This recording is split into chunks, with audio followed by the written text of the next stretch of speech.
Hey everyone, Eric here, thanks for tuning in. I've always wondered why some people are so incredibly financially and emotionally wealthy, while others are living paycheck to paycheck, hate their jobs, and are just living for the weekend. Life is so incredibly short. Now I know that this sounds incredibly cliche, but the moment that you realize this is the moment that you're going to start seeing your life in a different light. The average human lives till the age of 80 and spends 33 of those years either asleep or trying to fall asleep. So it's so important to live every waking moment to the fullest. In the first part of this video, I'm going to be covering the 5 principles that I abide by and have essentially shaped the person that I am today. Then in the second part of this video, I'm going to be covering the 5 daily habits that I've recently implemented that have completely changed my life and have kept me motivated even during my darkest days. And as always, subscribe to the channel if you haven't already, give this video a thumbs up, turn on notifications so you're alerted every time I post a new video, and if you're feeling extra generous today, feel free to comment below some of your success practices. Let's start building a community of millipreneurs, shall we?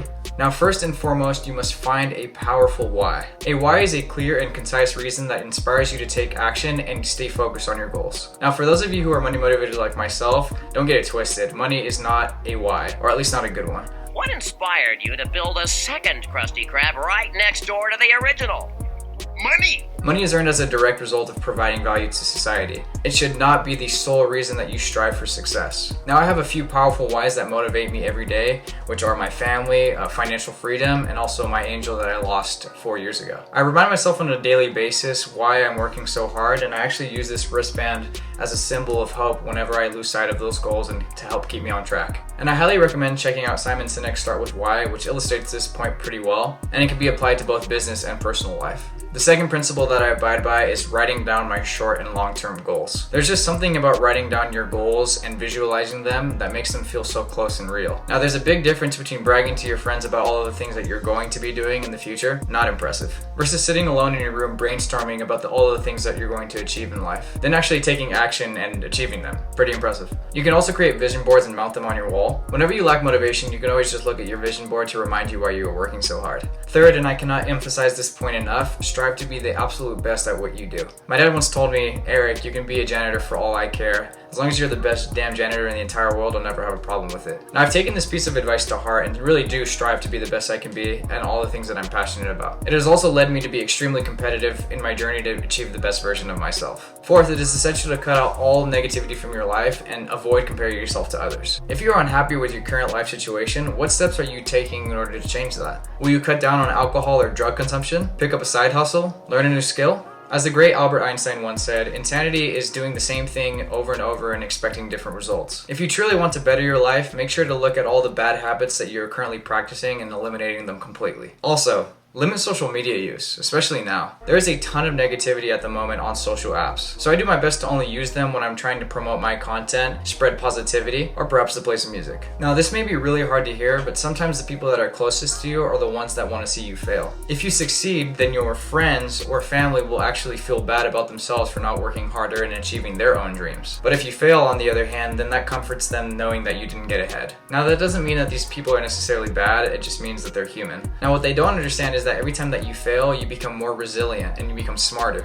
Eventually, you will succeed after you've failed enough times. If the people in your immediate vicinity do not inspire you to work harder or be a better person, or maybe even worse, put down your dreams, I highly recommend looking at that. You may need to find some new friends. Now again, I know that may not be what you want to hear, but ultimately that is vital to your success. It is also human nature to look at your peers and be envious of their successes. However, this is incredibly counterproductive and a huge waste of your time. Every minute spent looking at your competition and what they are doing is taking a minute away from your own personal development. Your sole focus should be to realize the best version of yourself. In other words, your goal should be to outwork, outclass, and outperform the person that you were yesterday. The fifth and final principle is to trust your gut.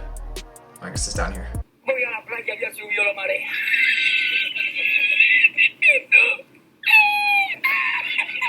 I actually learned this the hard way in high school. I was captain of the varsity soccer team along with 2 of my best friends. I was also very proud to have helped lead my team to the first league championship that we had had in 7 years. After league came playoffs and we made it to the quarterfinals. Everything was going according to plan. We were up 3-1 by half and I had scored a goal. By the grace of God, our opponents somehow managed to tie us 3-3 prior to the end of the game, which led us into overtime. We continued to compete during overtime, but ultimately those minutes did not decide the game. It actually went all the way to penalty kicks. For those of you who don't know, a penalty shootout is essentially a sudden death round in which penalty kicks are taken on both sides and the team that has the most ends up winning. It just so happened that I was set to be the last kicker, the fifth and final kicker on my team. Everybody on my team ended up scoring, so the other 4 people that took shots scored, and the other 5 people on the opposing team scored as well. This meant that if I scored the goal, then we would have still been in the game, but if I had missed, then we lost. As you probably may have figured out by this point, I missed. Well, I didn't miss the goal completely, but the goalie ended up diving the same way that I shot and he saved it.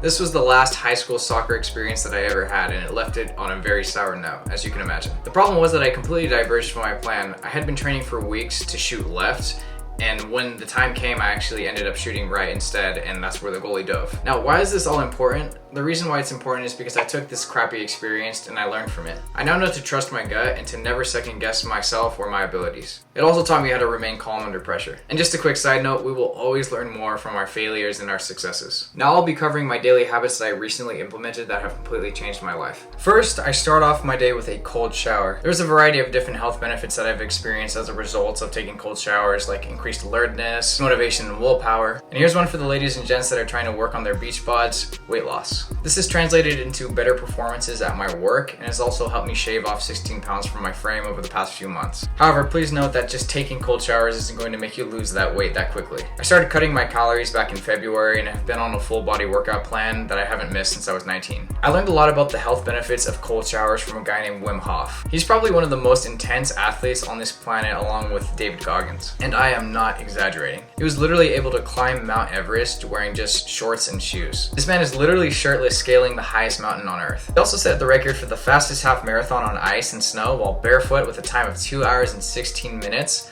longest ice bath at 1 hour and 52 minutes, and climbed Mount Kilimanjaro also wearing just shorts and shoes. The moral of this story is not to go and jump into a frozen lake, but to use the cold water and its health benefits to your advantage. The second thing that I do on a daily basis is meditate. You'd actually be very surprised how beneficial a meditation regimen will be to your overall health. I use the app Headspace, which offers guided meditation sessions on your phone or your computer. Headspace was founded in 2010 by Andy, I'm not even going to try to pronounce his last name, but I'll put it right here, who has such an incredible story. In 1994, while he was in the UK studying sports science, he actually decided to leave all of that behind and travel to India to become a Buddhist monk in a Tibetan monastery. After nearly 2 decades of practicing and developing his craft, he decided to come back to the UK and spread his knowledge through Headspace. Headspace truly helps strengthen your mental health and really will pay you dividends in the future. Not your ordinary success story here, if you ask me. I've been trying for months now to get an interview with Andy, but I've only gotten responses from his assistants. I'll make sure to keep you guys in the loop when I'm finally able to get some time on his calendar.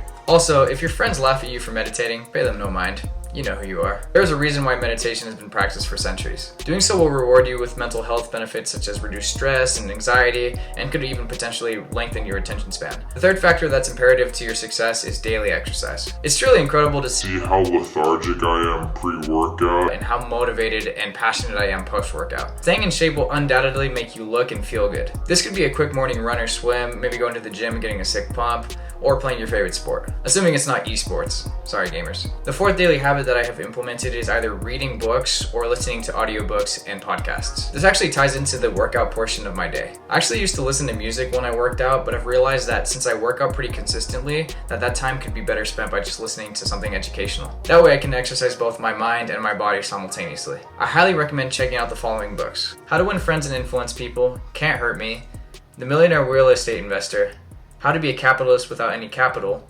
Rich Dad Poor Dad, The Boglehead's Guide to Investing, Extreme Ownership, and last but not least, Relentless. These are the books that I've read over the past 6 months that cover anything from the stock market to real estate investing to personal development as well as mental toughness. In my opinion, they will help teach you some of the most invaluable lessons that you'll need to know in order to be successful in your careers. If there are any books that you would like me to review myself or any books that you have enjoyed personally, then I highly recommend just putting them down in the comments below. The fifth and arguably the most important factor to implement into your daily lives is to be consistent. Consistency is key. If you are truly committing yourself to these daily principles and habits, they will undoubtedly change your life. However, choosing to live this way takes dedication, passion, and hard work. It also requires a certain amount of discipline and can never really be perfected. For this reason, avoid becoming complacent or comfortable with your current life situation, even if you feel like you've ascended to the top or the pinnacle of your career. Those who are truly the best at what they do never settle and always strive for greatness. And that's it. Thanks for watching. Hope that I've been able to provide you some actionable habits and principles that you can begin applying to your life immediately.